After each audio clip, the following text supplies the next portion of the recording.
Perspective, presented by the New Orleans Secular Humanist Association, following our few principles of humanism. We're committed to the use of science and reason for understanding the universe and for solving human problems. We're skeptical of untested claims of knowledge, but we're open to new ideas. We are concerned with securing justice and fairness in society and in ending intolerance and discrimination. We are committed to the total separation of religion and government. We affirm humanism as a realistic alternative to the theologies of despair and the ideologies of violence. We reject the concept of an afterlife and believe in living a full and rewarding life here and now. We value and respect each individual's right to judge and lead their lives according to their own position, as long as it's respectful of other people, living in a free society. We hope you enjoy today's program and others in the weeks to follow. Hello, welcome to today's episode of The Humanist Perspective. My name is Jim Dugan. I'm temporarily sitting in for our regular host, Harry Greenberger. My guest today is Professor Isabel Medina, who received her law degree from Tulane University in 1987, and after a stint in private practice, she returned to academia. She's now the Ferris Family Distinguished Professor of Law at Loyola University. Her teaching and publications focus on constitutional law, including the First Amendment, employment and gender discrimination law, and immigration law. And we have a number of legal issues today that might be of interest to our viewership.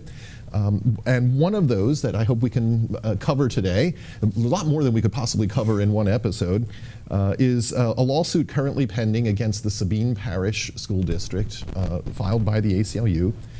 In January, the ACLU helped parents in Sabine Parish, Louisiana, file a legal complaint against the public school district there. The facts of the case have not yet been determined in court, so what we know about it comes from the ACLU's court filings and from news media reports. But according to the complaint, this is an unusual matter. It covers a very complex array of situations that go far beyond just bringing an intelligent design textbook into the classroom. The complaint alleges that a teacher required a religious answer on a test in science. The question was, isn't it amazing what the blank has made? And the correct answer was supposed to be the Lord. The teacher belittled a student for being Buddhist, belittled the Buddhist religion in general. It's also alleged the school regularly leads organized prayers, that religious messages, including Bible verses, are displayed on the walls and on an electronic marquee outside of the building, that a portrait of Jesus hangs over an entrance to the school building, and that when the parents complained, a school administrator questioned whether the student really needed to remain a Buddhist and suggested the student attend a different school. KTBS News in Shreveport reports that the school district's response denies the facts of some of these claims, but also admits that a number of them are true. We don't have access to that text at this point. We only know what the news media are telling us about it. This is a fairly complex matter, Professor Medina. I'm hoping you can help us sort out some of this. A lot of different kinds of potential violations are going on here. Can you help us understand that? I think so. So the complaint that was filed by the ACLU on behalf of the parents, the child, as well as his siblings, states an Establishment Clause claim. That is, the ACLU is asserting that the Sabine Parish School District basically has violated the Establishment Clause of the First Amendment, which prohibits the government from establishing or sponsoring or coercing people to adopt a religion. And they allege that the school district did this through a variety of mechanisms, and all of the things that you have asserted, all the facts that were asserted in the complaint go to that.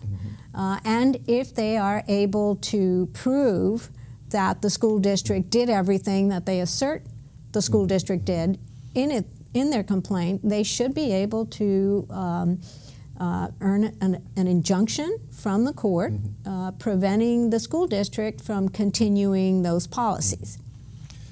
So an injunction would be an order from the court telling the school district to change the way it conducts business, basically. That's correct. When we talk about the Establishment Clause in the First Amendment, we're talking about the Congress shall make no law establishing a religion, and that's what we usually call separation of church and state. Exactly. And it's a very different approach from the approach that most of the other countries in the world take.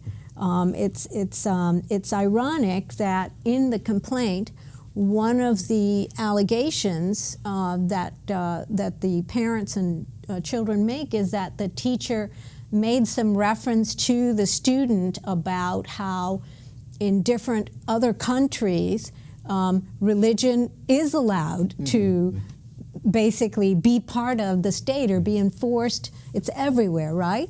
And it's ironic because that is precisely the way that the decision that the founders and the framers of the First Amendment rejected as a way of dealing with religion. Many of the founding groups came from countries where there was an established church, and there might not be any separation between church and state. And they had seen how discrimination and persecution can result from that. And so there was a conscious decision to keep the state government separate from religion and not have it be not have them be entangled, and not have the government be in a position to establish a particular church or religion in general. And so, and that's what the Establishment Clause protects against. And basically, it prohibits schools from sponsoring, encouraging, or coercing students to adopt any kind of religious practice, including prayer or religious doctrine. It prohibits schools from doing things like having displays that are directed at a particular favoring or sponsoring a particular religion or religious practice. It doesn't prohibit a school from teaching about religions and from having classes about the different religions of the world. It doesn't prohibit an individual student from, when they're playing out in the yard, if they want to have a prayer themselves, for themselves, they can do that. As long as it's not interfering with classes or with the regular running of the day, there's nothing prohibiting an individual student from doing their own little prayer for themselves. But it does prohibit the school from sponsoring that kind of prayer. And if the complaint is correct, that's exactly what this school did.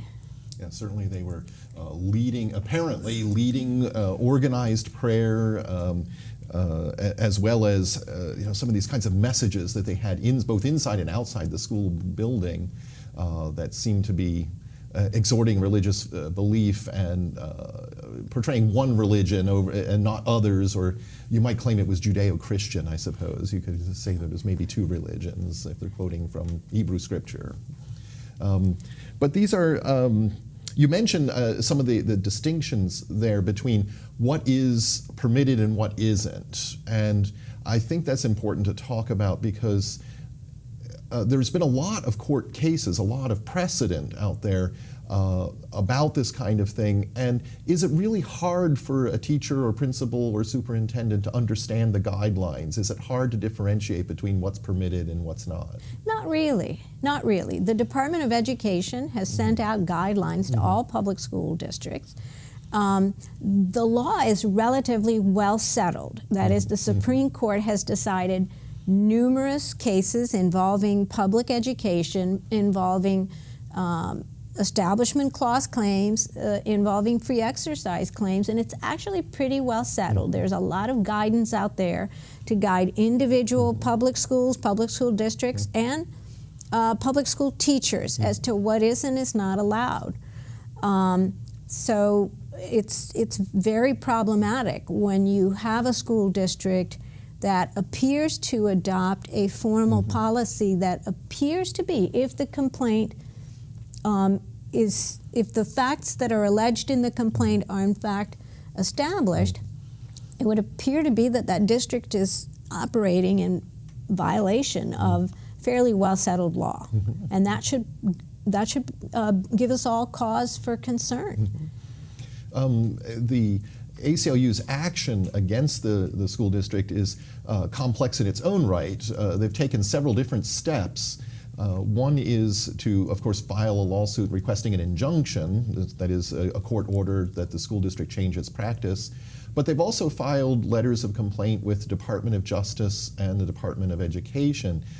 So this, for most of us, is kind of hard to understand. There's a lot of different regulatory agencies and issues in a case like this. Can you help us understand that? A little bit. It is complicated, but so when you have public schools, basically the Constitution applies. So an organization like the ACLU, and it doesn't have to be the ACLU, a parent that has a problem could hire an attorney to represent them. The wonderful thing about the ACLU is that the parent doesn't have to pay to file that lawsuit. The ACLU basically it represents the parent. So directly alleging a First Amendment violation. Not only does the Constitution limit what public schools can do, but there are also federal anti-discrimination statutes, a series of them, that address anti-discrimination norms, including discrimination on the basis of religion. And most of those statutes go back to the Civil Rights Act of 1964, and the way that statute tried to prevent discrimination was to have different titles that applied to different contexts. So you had one that applied to employment, and you had one that applied to housing, and then another that applied, or public accommodations, and then a series of others that applied to education and educational institutions. Some of them both private and public. And one of them, Title IV, applies to public education, public schools, and institutions that are public.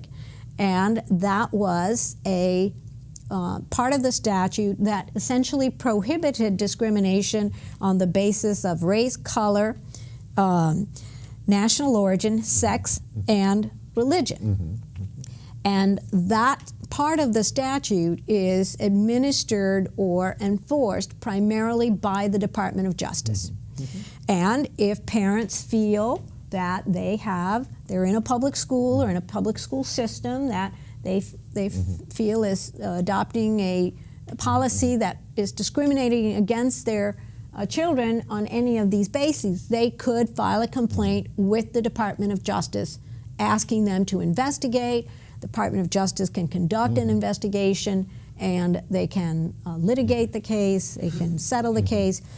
And that office, the Office of Civil Rights in the Department of Justice, can also deal with disabilities cases and cases involving English as a second language type accommodation. Now, in addition to Title IV, and that is one of the complaints that was filed by the ACLU in this case, is a Title IV complaint. There are other parts of the statute that addressed both public schools and private schools, and they do it primarily through funding. So institutions that accept federal funds can't discriminate on these bases. And that included Title VI, which addresses primarily discrimination on the basis of race and color and national origin. and Title IX, which prohibits discrimination on the basis of sex. In addition, other federal statutes have added disabilities as a possible ground of discrimination and age as a possible ground of discrimination. And so the Department of Education, their Office of Civil Rights, primarily deals with those statutes. Now, the Department of Justice can actually help out in investigating and litigating those cases if it should come to that. And again, if a parent, and this goes to not just elementary, but secondary and higher education, feels that their children or their students are being discriminated against or harassed, then they would file a complaint with the Department of Education, with the Office of Civil Rights, and that office would, in fact, conduct an investigation and issue findings, perhaps settle the case, and they can litigate as well. Now, either of these investigatory agencies are powerful agencies to have conducting an investigation, because it can be devastating to an institution to lose federal funding, or to be ordered to stop doing a particular practice. So I don't know how the DOJ or the Department of Justice or the Department of Education have responded to the ACLU complaint, but I would imagine that they would start an investigation, and unless the lawsuit, unless the ACLU is granted the injunction against the school district quickly, and then that would probably preempt some. It would make the matter moot, since the district would have been told to stop engaging in those practices. It sounds like if a parent has a concern about religious discrimination or harassment or a violation of separation of church and state in their children's school, they have a variety of options. They do. Contacting the ACLU, hiring a private attorney, or without an attorney, filing complaints with the Department of Justice and or the Department of Education. Would they typically would you just file a complaint with both the DOJ and the DOE, or is there a way they could decide which is the one to go to first? Well, I think if it has to do, actually you could file both. I think because the Department of Education has primary responsibility for educational institutions, it might be that most people would probably go there first. The advantage to filing a complaint with the Department of Education or the Department of Justice is that you are not the person conducting the investigation. To a certain extent, it allows you, under some circumstances, it may be that your identity might be protected, so you would not be identified.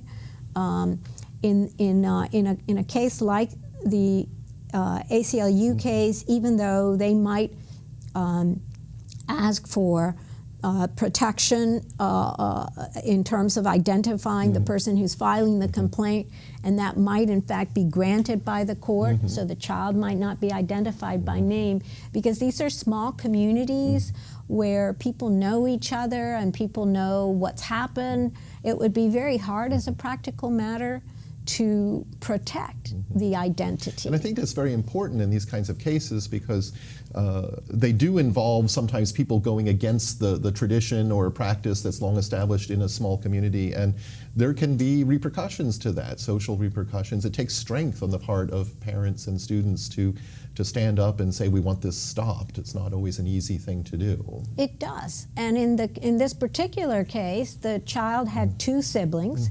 And those siblings, what the complaint alleges is that those siblings have suffered repercussions, retaliation as a result of, the fact that the parents tried to have the problem addressed by the original institution, and then when they had to place the child in a different school, that as well, caused repercussions. So it's really tough for something like this to happen in a public school district where this district appears to have veered so far away from what is currently accepted as a legal way to deal with religious issues.